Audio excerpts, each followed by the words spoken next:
왜 예수인가? 를 계속해서 묻다 보면 예수님은 반복해서 왜 성령인가? 를 대답하십니다. 예수님의 답을 따라 성경을 읽게 되면 신약 성경은 온통 성령님의 흔적들로 가득합니다. 성령님이 삼위일체 하나님의 한 분이시니 어쩌면 너무나 당연한 것입니다. 그럼에도 이 당연한 성령님에 대해서 제가 그랬듯이 많은 사람들이 오해하고 있습니다. 아마도 예수님에 대한 오해보다 성령님에 대한 오해가 더 클 것입니다. 이유가 뭡니까? 성령의 은사가 불러일으키는 오해와 혼란 때문입니다. 늘 그렇습니다. 사람들은 하나님보다는 하나님의 선물에 관심이 많고 하나님의 말씀보다는 하나님의 기적에 마음이 끌립니다. 보이지 않는 하나님은 언제나 보이는 것들에 의해 곡해됩니다. 성령님도 마찬가지입니다. 과거에는 보이는 우상들의 마음을 빼앗겼지만 오늘날에는 보이지 않는 능력에 마음을 더 많이 빼앗깁니다. 그래서 성령보다 성령의 능력이 더 큰 관심의 대상입니다. 눈에 보이지 않는 성령보다 내 눈에 보이는 은사들이 우리의 시선을 더 사로잡는 탓입니다. 그런데 놀라운 사실은 영적인 존재에 대한 관심이 높아지면서 사탄이 활동 무대를 더 급속히 확장하고 있다는 것입니다. 교회는 줄어도 점집은 늘었습니다. 사탄의 위력은 대중매체와 대중문화에 더 깊이 파고들었고 음란은 성별과 나이에 상관없이 의식 전체를 오염시켜 놓았습니다. 크리스천의 가정과 교회마저도 사탄은 채집 드나들 듯합니다. 얼마나 많은 사역자들이 넘어지고 있습니까? 사탄은 성령을 대적하기 위해 은사자들 가운데 더욱 교묘하게 파고들어 그들을 거꾸러뜨립니다. 신사도운동이라는 호흡을 쓰고 숨어들어 복음의 본질을 훼손합니다. 더러는 능력을 받을 수 있다면 거룩과 인격을 제물 삼아도 개의치 않습니다. 인간은 끊임없이 제도를 바꾸고 시스템을 바꿔서 문제를 해결하고자 합니다. 하지만 하나님은 먼저 사람을 바꿔서 사람을 살리심으로 문제를 해결하십니다. 그것이 바로 구원입니다. 하나님 보시기에 사람은 죄인 이상도 이하도 아닙니다. 구원은 이 죄인을 의인으로 바꾸는 일입니다. 죄인은 스스로를 구원할 수 없습니다. 그래서 예수님이 오셨습니다. 예수님은 내가 너희들 죄값을 치르러 왔다고 직접 말씀하셨고 십자가에서 그 죄값을 다 치렀다고 말씀하셨습니다. 그리고 죽은 지 사흘 만에 부활하셨습니다.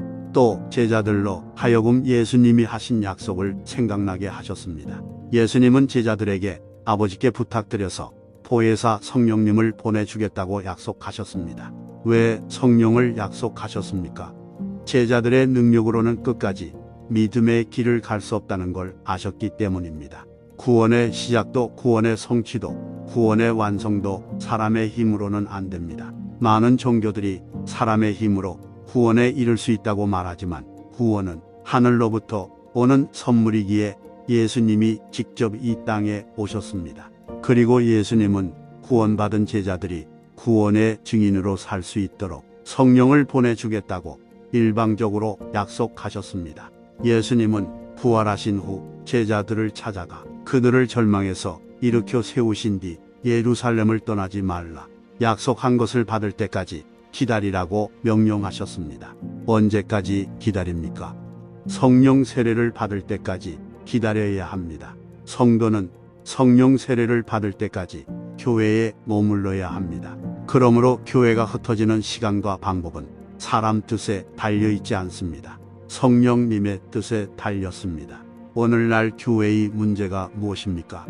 성령으로 세례받지 않은 사람들에게 이런저런 직분을 맡기는 것입니다. 성령으로 세례받지 않은 사람들이 교회 안에서 이런저런 일을 하는 것입니다. 성령 세례를 받으면 대단한 일이 일어나는 것이 아니라 먼저 어떤 사람이 된다고 하십니다.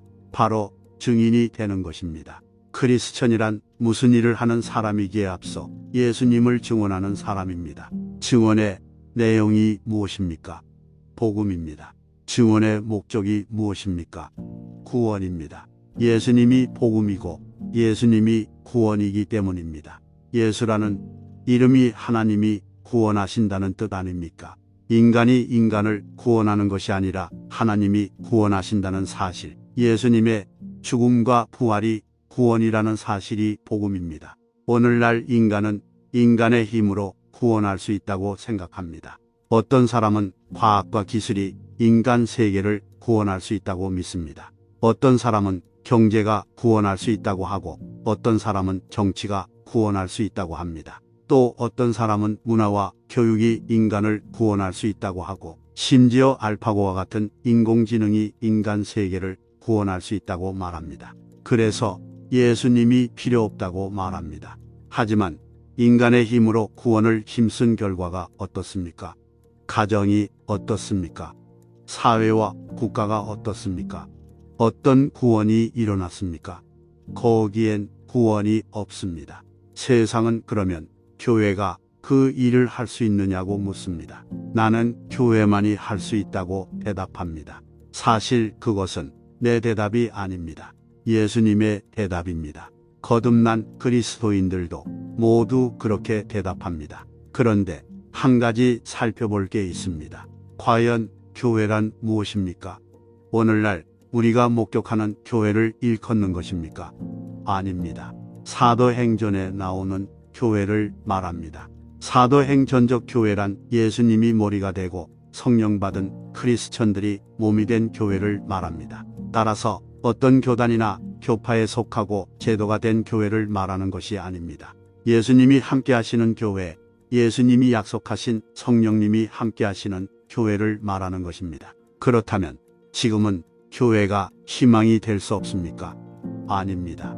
지금도 여전히 사도행전적인 교회가 존재하고 있고, 그런 교회가 희망입니다. 오늘날 교회에 실망했다면 사도행전과 사복음서에서 예수님이 말씀하신 교회의 원형을 찾아야 합니다.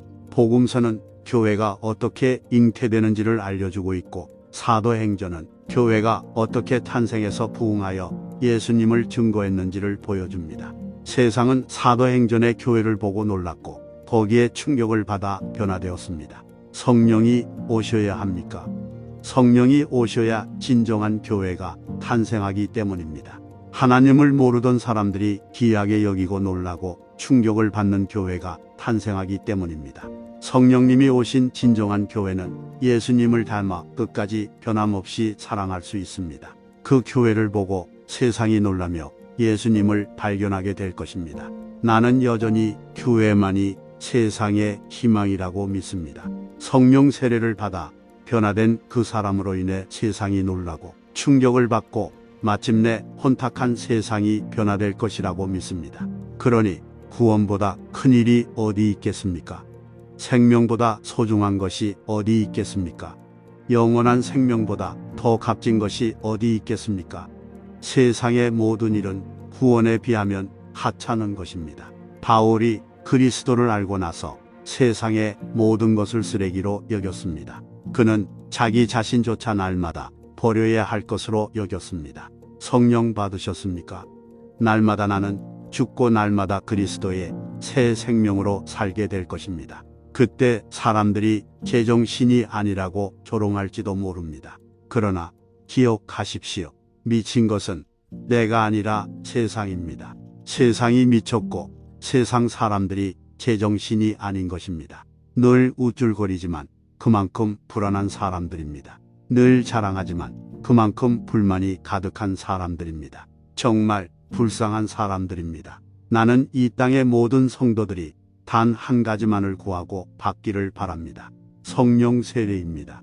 그러면 다 받은 것입니다. 성령 하나님이 오시면 다 된 것입니다. 성령 충만하면 더 이상 부족한 것이 없습니다.